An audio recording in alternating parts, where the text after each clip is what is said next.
Good day to all. For this day, we are going to discuss the last but not the least topic or chapter in auditing in a CIS environment. And this is all about fraud and forensic auditing. So you can see that on the screen. Basically, we're going to know about how to audit fraud, but we have to go first to the topics or theories or theoretical backgrounds talking about fraud. And another one would be like, as auditors or accountants, how do we investigate cases of fraud, especially if they now involve criminal aspects or cases? So just like forensic aspect and that. So let us listen to Duran for her discussions today. In three, two, one. First, we should know and understand what is fraud. All right, so for a while, let's go back. Good day, everyone. I'm Marfi Durand, and now I'm going to discuss about the Chapter 10, Fraud and Forensic Auditing. So, first, we should know and understand what is fraud. So, fraud is any act involving the use of deception to obtain an illegal advantage. So, fraud refers to a deception that is intentional and caused by an employee or organization for personal gain. In other words, a fraud is a deceitful activity used to gain an advantage or generate an illegal profit. This uh, this illegal act benefits the perpetrator and harms other parties involved. So, for example, to this is an employee that pockets cash from the company's register is committing fraud. So, the employee would benefit from getting additional cash at the expense of the company. So, we should take note that fraud is different from errors.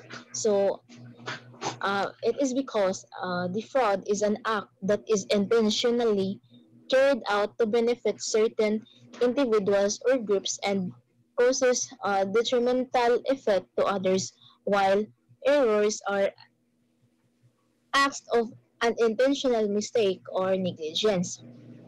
So, fraud in audits is when an entity is found to have illegally altered financial statements to manipulate its financial health and to hide profit and losses.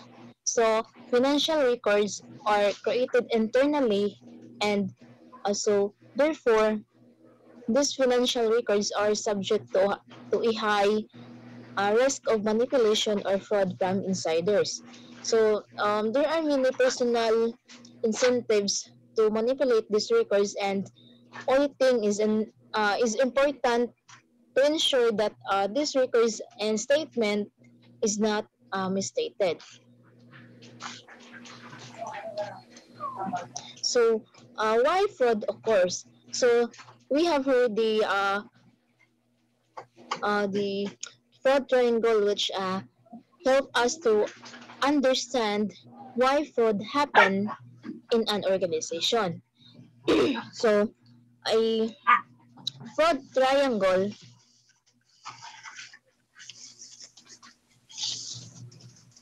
A Fred triangle is a framework commonly used in auditing to explain the reason behind an individual's decision to commit fraud.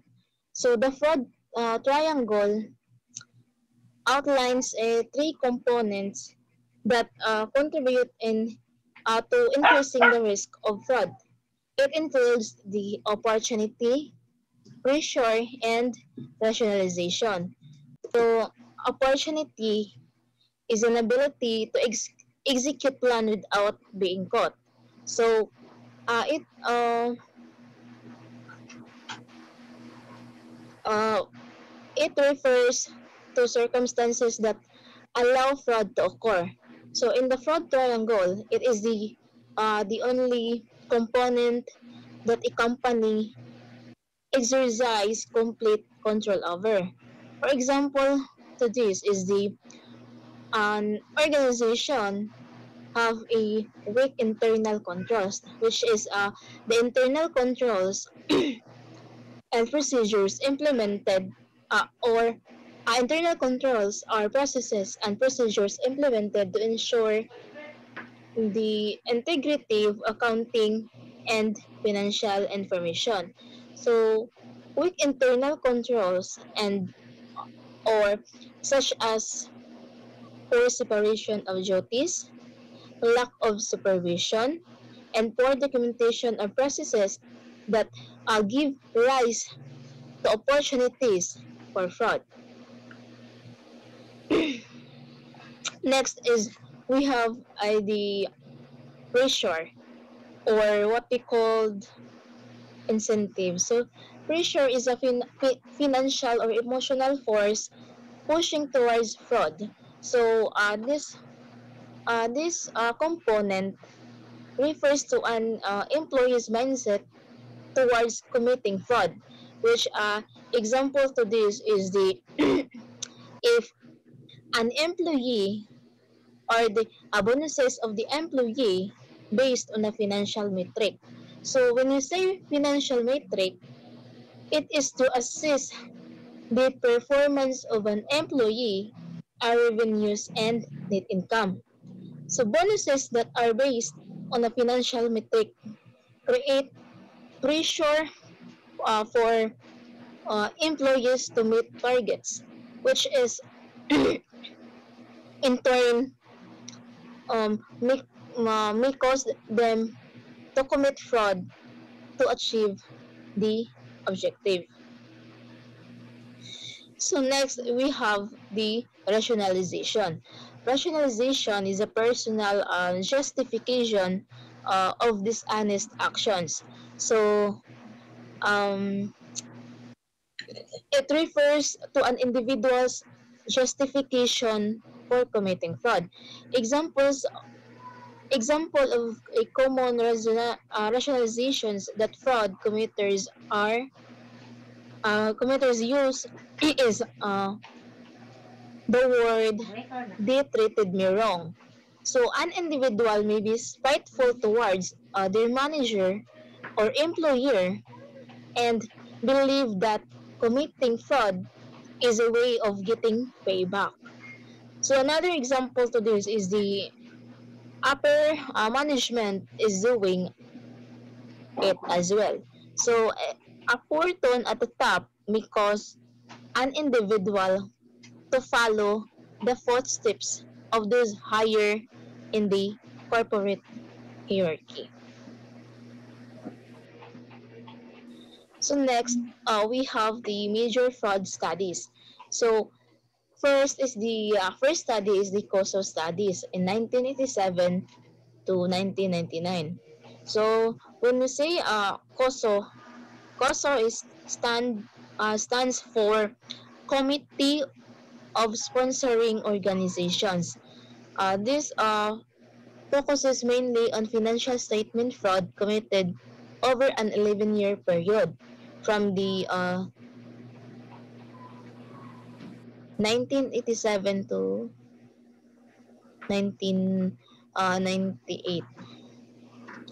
So, COSO engaged in as a research project to analyze occurrences of fraudulent financial reporting from 1987 through a 1998. In 1999, COSO issued a monograph, Fraudulent Financial Reporting, 1987 to 1998, and analysis as U.S. public companies that provided extensive descriptive information on the nature of those fraudulent acts that individuals and entities involved and numerous corporate governance related factors. So next is we have the 1998 KPMG fraud study. So KPMG stands for the Cleanfield Pitt Marwick Gordeler.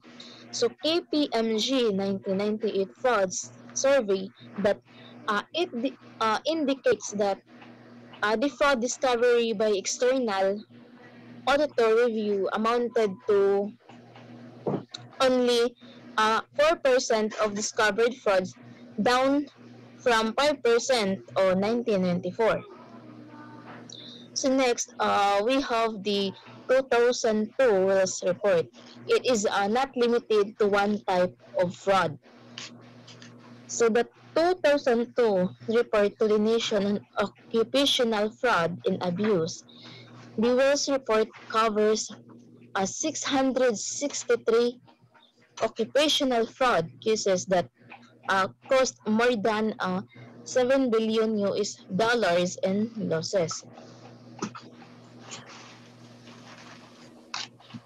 All occupational frauds fall into one of three categories: asset misappropriations, corruptions, and fraudulent statements. It is more than 80% of occupational frauds involves asset misappropriation. Cash is the targeted asset 90% of the time. So most of the time, the cash is the targeted of the perpetrators. So the typical perpetrator is a first-time offender. Only 7% of occupational fraudsters in the study were known to have prior convictions for fraud, that is related offenses. So we have the three categories of fraud. First is the asset misappropriation.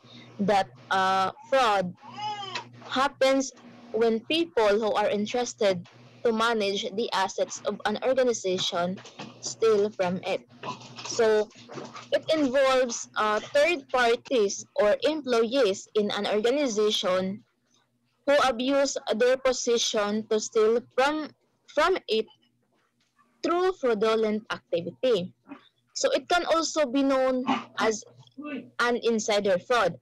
This type of fraud can be committed by a company directors or its employees or anyone else interested to hold and manage the assets and interest of an organization. So basically, the assets stolen are cash in cash equivalent. So such as the credit notes or vouchers. However, the fraud can extend to include company data or intellectual property. So second is the corruption. So it is the dishonest behavior by those in positions of power such as business managers or government officials.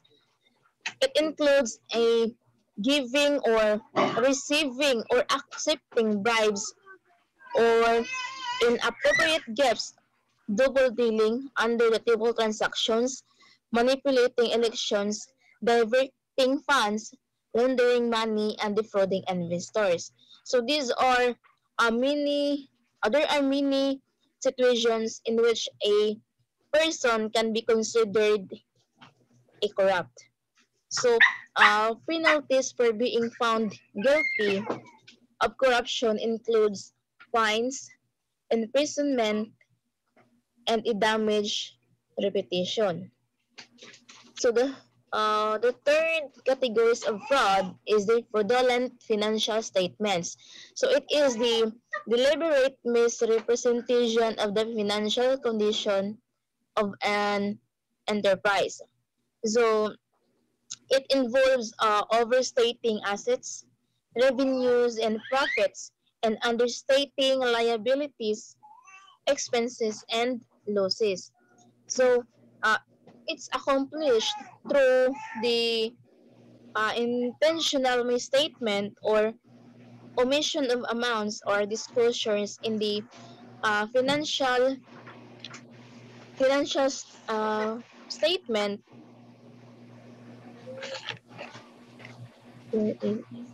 Financial statement to deceive financial statement users.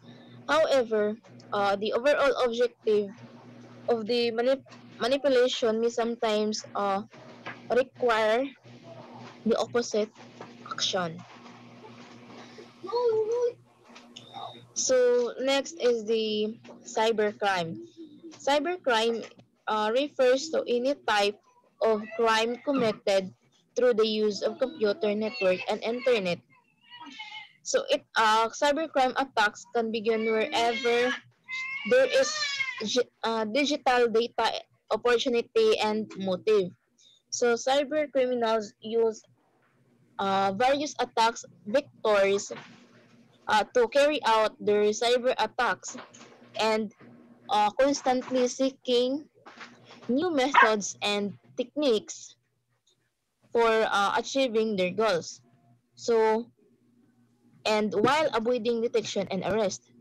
So, common types of cybercrime are the extortion, cyber extortion, cryptojacking, identity theft, credit card fraud, or credit card fraud, cyber espionage, software piracy, and exit scam. So when we say IT fraud committed through the use of computerized technology. So it includes altering electronic data, which to gain unauthorized use of technology and to get information data. Technology can help to detect fraud, but at the same time, technology can be used in doing fraudulent act.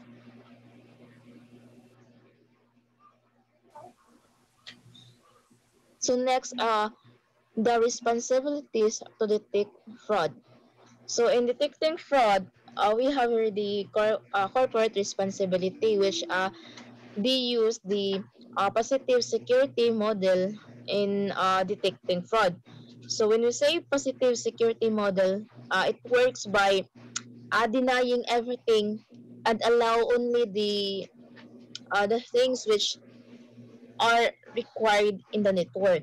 So the main advantage of implementing a positive security model is the is that the network is have a 0-day attacks can be prevented, or it is recommended for securing a web applications. So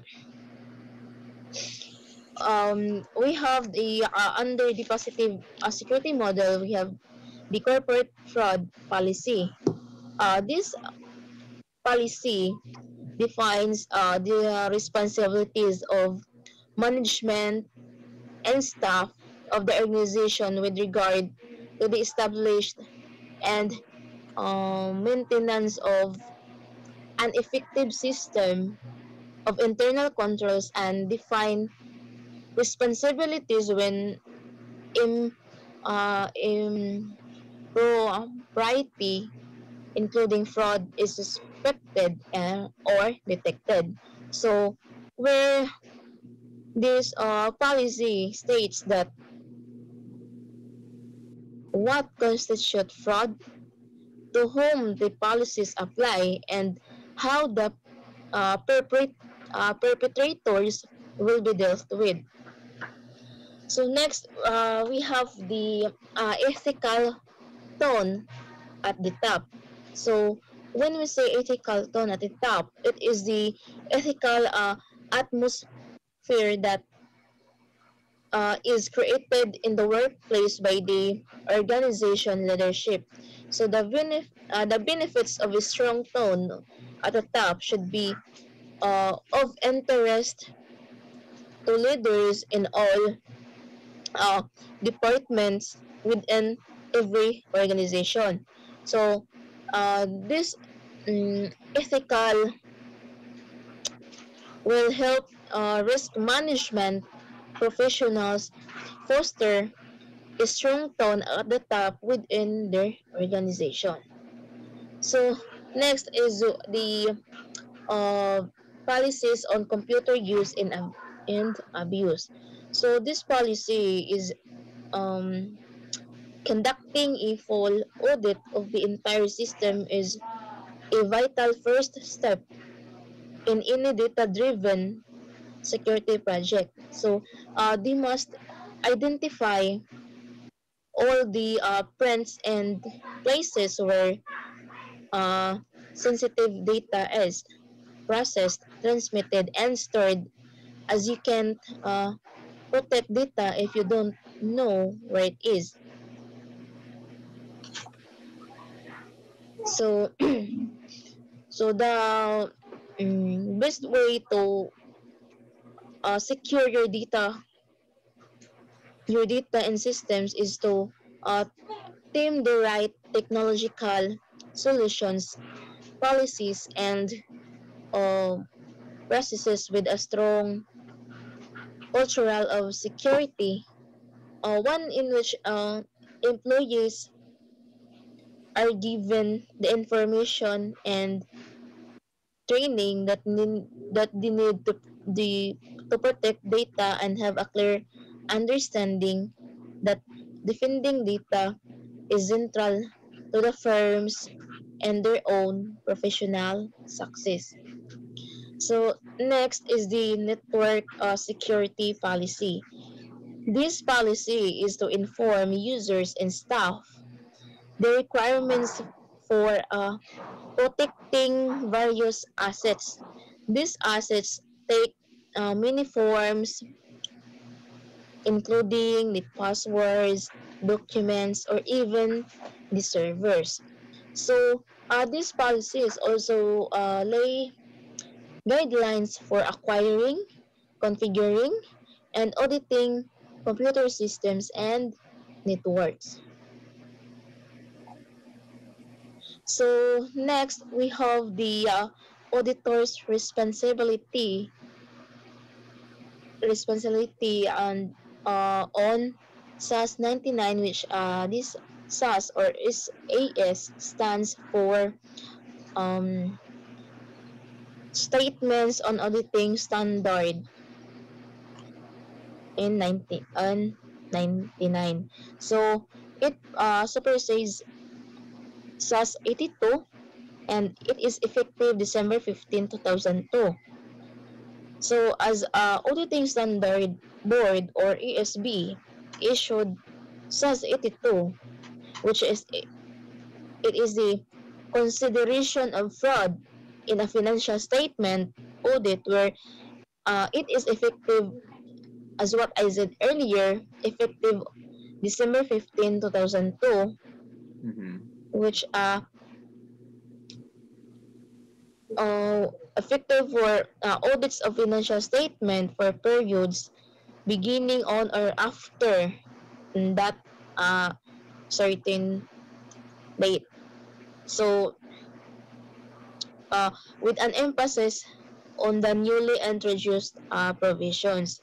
So, also, this standard incorporates the fraud triangle and requires audit team to consider the fraud triangle. So, as what I discussed earlier, we have the three components of fraud triangle, the opportunity, pressure, and the rationalization. But in addition to that, many forensic auditors consider rationalization a key element. So, where some persons' attitudes or ethical values cons- uh, allow them knowingly and intentionally perpetrate fraud. So, even fundamentally honest persons can rationalize committing fraud under intense pressure. So, also,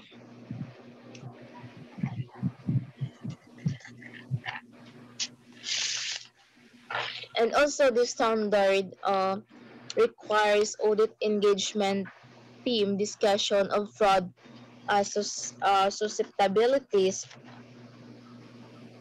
and reiterates the importance of professional skepticism. So, when we say professional skepticism, it is an attitude that includes a questioning mind, being alert to conditions which may indicate possible misstatement due to error or fraud, and a critical assessment of audit evidence. So,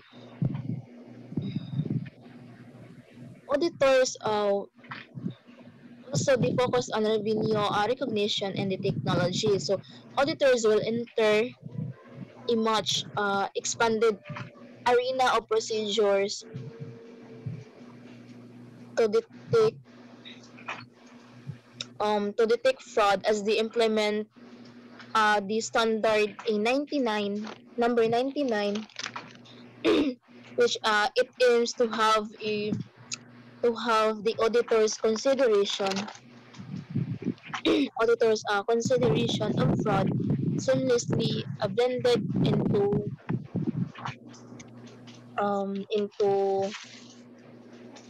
the audit process and continually updated until the audit's completion.